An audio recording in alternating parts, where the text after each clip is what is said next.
Olá pessoal, eu sou a Ana Prediger do canal Centec Trânsito e nós estamos começando uma série de entrevistas com instrutores que são também especialistas em outras áreas para trazer assuntos diversos que abrangem a nossa área de instrutor de trânsito para podermos ter mais argumentos, inclusive para trazer para os nossos alunos.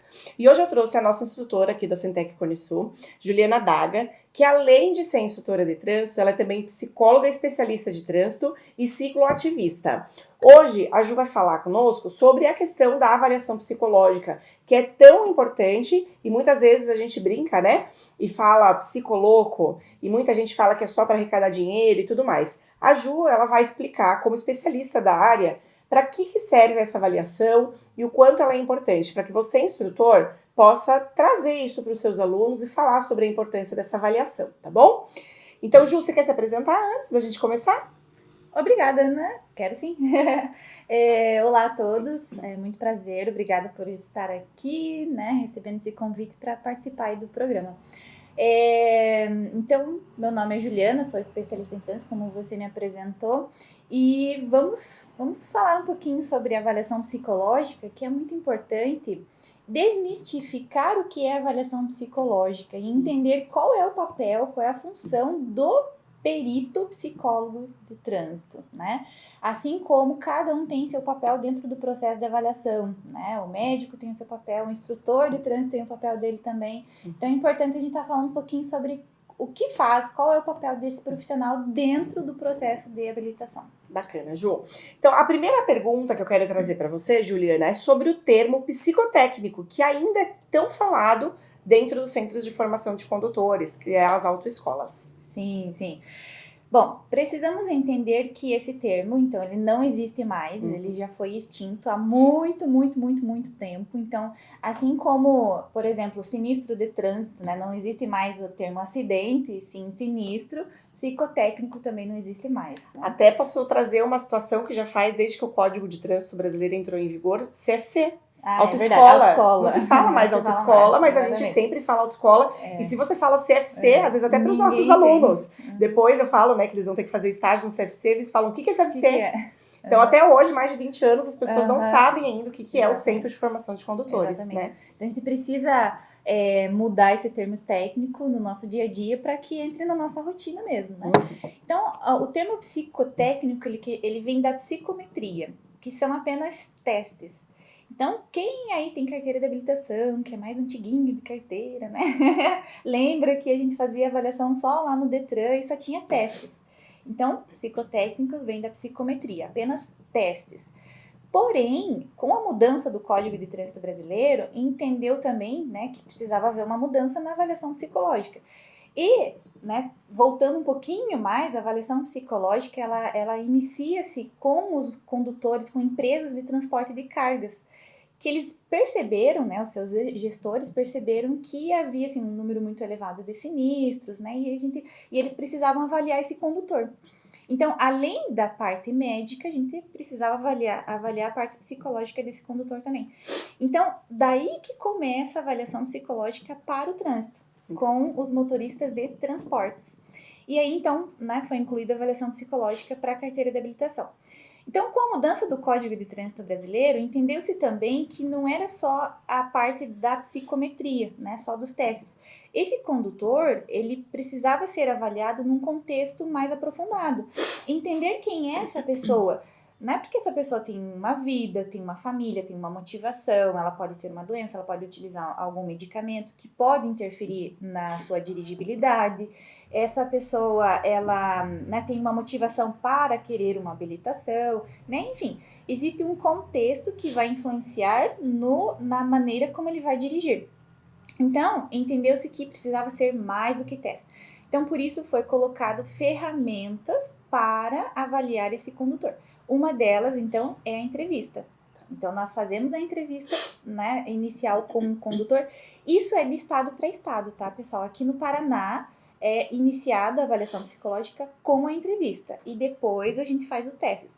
Em Santa Catarina, eles já usam, por exemplo, né, eles já fazem diferente. Eles fazem os testes e depois a avaliação, a entrevista.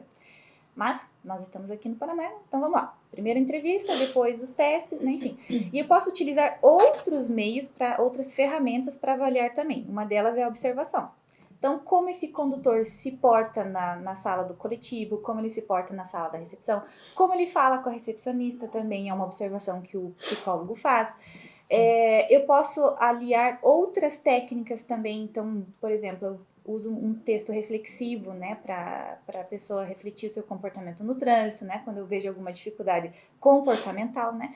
Enfim, então, existem várias ferramentas que hoje, então, é avaliação psicológica, né, porque ela é um contexto, não só testes. Legal, então não é só na sala do psicólogo que ele vai ser avaliado. A pessoa está com carteira suspensa e o psicólogo vê o motorista chegando dirigindo. Principalmente. É uma coisa que pode ser avaliada. Com certeza. Que legal. Exatamente. A maneira como ele conversa, como ele fala com o médico, né? Se ele sai exaltado da clínica e bate, por exemplo, o portão da clínica. Tudo isso são dados significativos para nossa avaliação também. Ah, interessante. Bacana, Jô. Então, o que a avaliação psicológica vai avaliar? Não sei se você deu essa resposta nesse contexto todo que você falou sobre o técnico psicológico, né? O que ela vai avaliar? Acho que dá para você abordar isso. É bem interessante, até para nós instrutores também entendermos qual é o objetivo da avaliação, né? Então, nós avaliamos tanto a parte cognitiva dessa pessoa. Então, parte cognitiva, vamos lá. Processos psicológicos básicos que ocorrem numa direção veicular, né? Então, vamos lá. Atenção. Então, a gente avalia 3 tipos de atenção, né? Memória e raciocínio lógico. Isso são funções cognitivas, né? E preciso ter isso preservado, um bom cognitivo para a direção. E comportamental, né? Então, aquilo que eu externalizo, aquilo que eu demonstro, né? Isso vem também de aprendizados, né? Enfim. Então, é avaliado esses 2 aspectos, né? A gente divide nesses 2 aspectos, cognitivo e comportamental, tá? Atenção, né? Função cognitiva primordial para dirigibilidade. Claro. Para tudo que eu vou fazer na vida, eu preciso ter atenção, né? Para cozinhar, eu preciso ter atenção, né? Para tomar um banho, eu preciso ter atenção. Senão derramo leite, né, Ju, se não tiver atenção, né? Com certeza, né? Tá lá fazendo outras coisas, né? Enfim, né? Pra quem é mãe aí também, né? Chega em casa, tem que cuidar de filho, cuidar de roupa, de comida, alguma coisa não vai dar boa, né? O arroz queima, a máquina fica lá batendo e você esquece, né? Enfim, às vezes esquece o filho no chuveiro também. Deus livre. Enfim, né?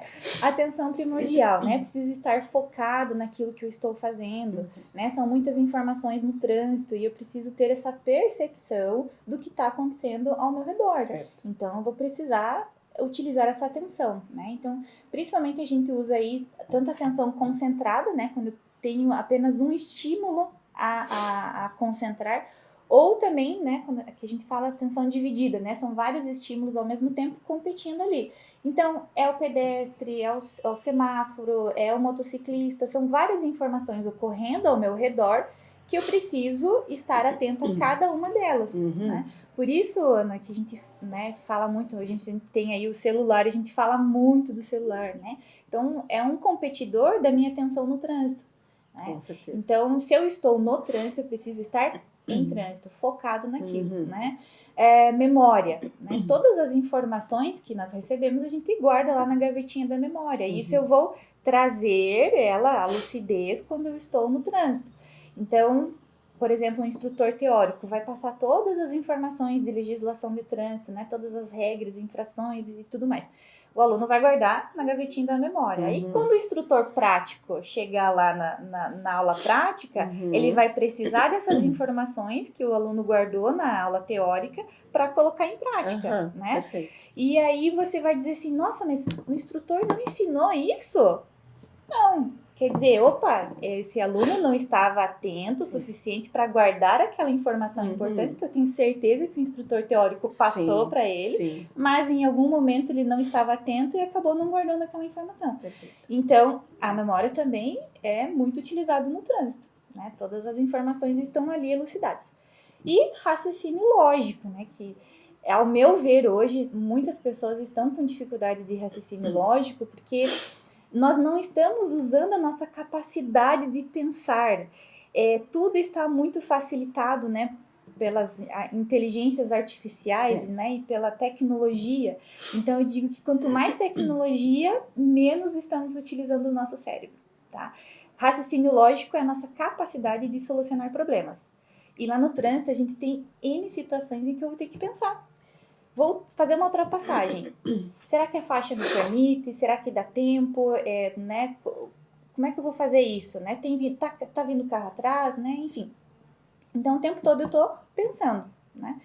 E, por exemplo, eu digo que a gente não tá usando a nossa capacidade, eu digo, né? Eu sempre utilizo lá o exemplo da troca de marcha, né? O que a gente precisa fazer para uma troca de marcha, né? E o aluno vai falando, né? Enfim. Hoje, com o carro automático, eu não preciso pensar nem para fazer uma troca de marcha. Verdade. Entendeu? Só acelera e freia só. Exatamente. Para fazer uma baliza. Tem carros que hoje já tem tecnologia para fazer uma baliza. Então, eu não tenho aquele pensar de, puxa, vira o volante para cá, né? Qual manobra que eu tenho que fazer e tal. O carro já faz aquilo para mim. Então, quanto mais tecnologia, menos utilizamos o cérebro. Então, eu sempre oriento exercícios para que a gente possa estimular essas funções cognitivas. E as pessoas estão com muita dificuldade. A gente sentiu isso depois da pandemia, né? Depois do Covid, muitas pessoas que foram afetadas pelo Covid, como foi uma inflamação neural, as pessoas perderam a capacidade de memória, de raciocínio, principalmente. Então, a gente sempre orienta exercícios cognitivos para estimular o cérebro. Certo. Tá? Então, essa é a parte cognitiva.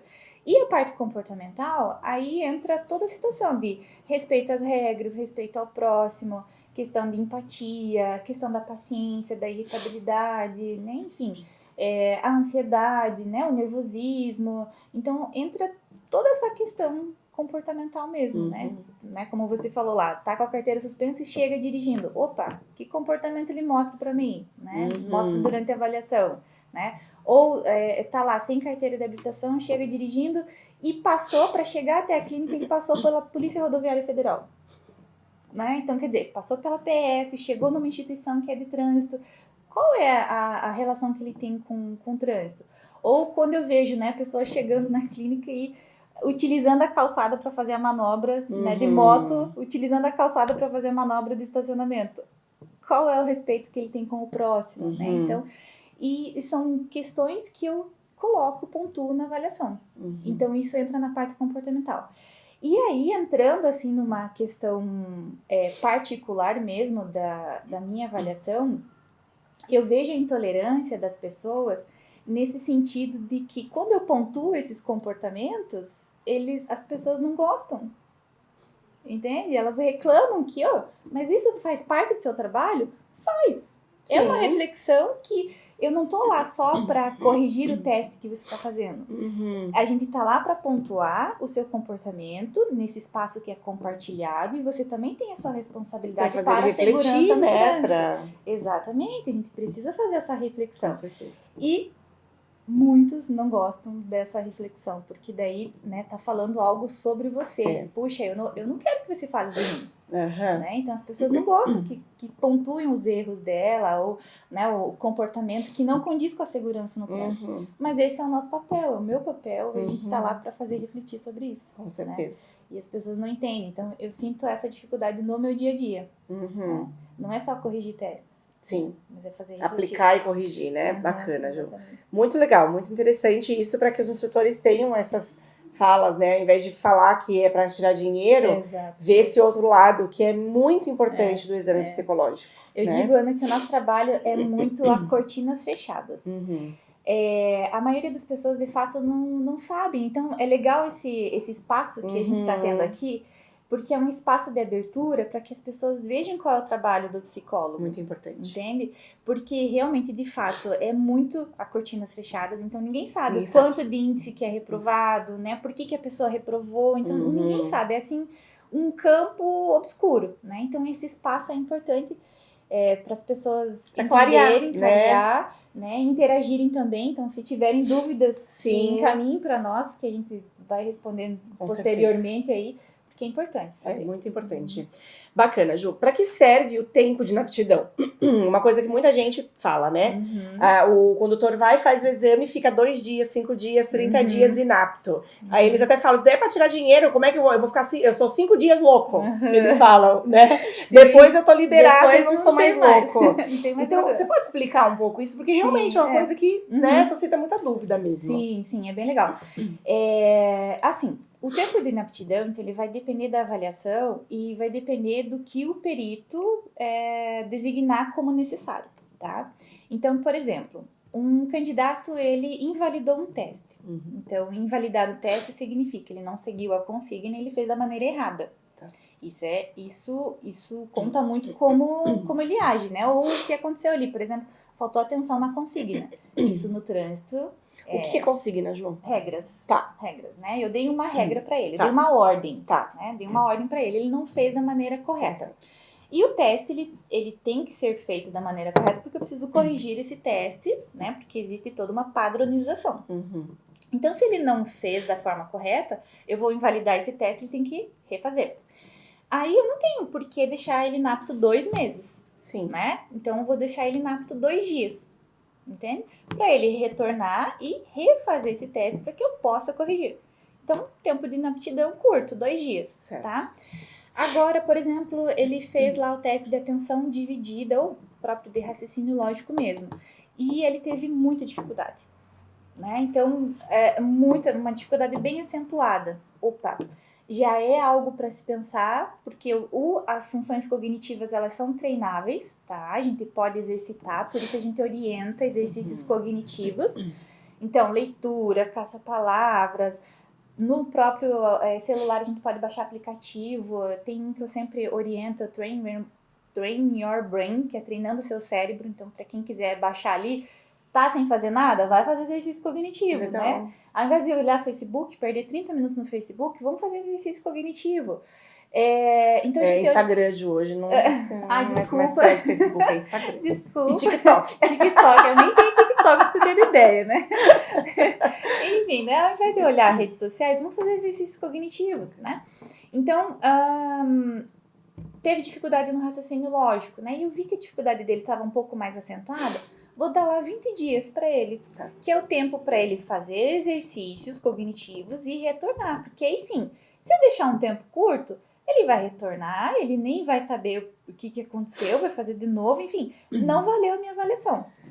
Tá, eu tenho uma dúvida agora, Ju, disso daí. Porque assim, ó, a pessoa, ela vai na autoescola, ela faz o exame, ou o motorista, né, que tem o IAR, por exemplo, e ele fica 20 dias. Como que ele vai saber nesse período para ele poder fazer esse treino? Ele vai ter que voltar, o psicólogo vai dar um follow-up para ele, e a secretária da clínica vai mandar uma mensagem, ó, o senhor treine, faça isso. Não, ela não tem esse poder de falar no que ele reprovou, tá? Primeiramente, pessoal, a avaliação, ela é única e exclusiva do candidato. Então, quem somente pode saber da sua avaliação é o psicólogo e o candidato, tá? Então, a secretária não tem acesso.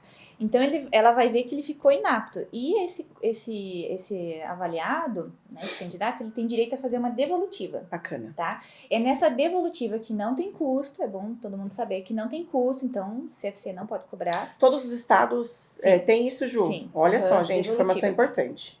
Nessa devolutiva, ele, né, vai marcar um horário comigo e eu vou explicar para ele como foi a avaliação e eu vou fazer as orientações. Legal. Então, eu dou as orientações e ele retorna para fazer, e aí sim se tornou efetiva a avaliação. Bacana. Porque se a pessoa realmente seguir as orientações, da próxima vez que ele vir, ele vai... Então, pessoal, olha que interessante, né? Essa devolutiva, ela não é obrigatória, ela é gratuita, mas olha a importância. Então, o CFC, vocês instrutores, quando tiverem esse conhecimento, é muito importante sempre trazer para o candidato que foi reprovado, que ele deve sim fazer. Sim. Não só tem direito, que ele deve fazer para que ele possa entender onde ele reprovou e treinar para que a próxima ele tenha êxito. Exatamente. Bacana. E aí se faz efetiva a avaliação psicológica, Com certeza. né?